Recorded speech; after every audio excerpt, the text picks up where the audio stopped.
All right, guys, I got a very special product plan for you today. So we have this 36,000 lumen LED work light. Let me show you some amazing things about it. First of all, very easy to adjust the height. So you can see that just adjusts like that. It goes all the way up to 85 inches.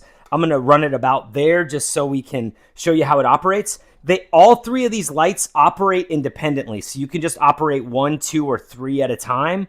Also, this thing will rotate 360 degrees, so you could have it in a central place in your warehouse or outside and get a bunch of different areas. I'm going to show you how it looks lighting up my garage here, and then I'm also going to show you what it looks like lighting my backyard. So let's go ahead. So, the other thing, it has a 16-foot cord, which will definitely come in handy. You won't even really need an extension cord. So I'm going to turn the light off, and then we're going to turn this on and show you how it lights up the garage.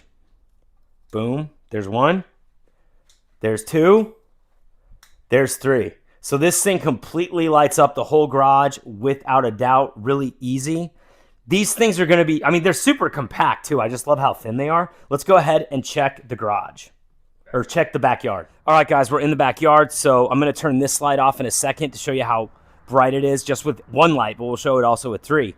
One thing I wanted to show you right before we do it, you can also angle these lights up or down, so super easy to adjust them. And again, you can go 360 degrees. So definitely going to come in handy for like work scenarios. But let's go ahead, turn this off, and then I'll turn them on one at a time. So there's just 1, and that really lights it up. You don't even need the other 2. Boom and boom. So you can see, I mean, that lights up the whole backyard. This is a really high-powered light. And it's also just super compact. Look how thin it is. This thing's amazing. The value's incredible. If you don't get it, I think there's something wrong with your noggin.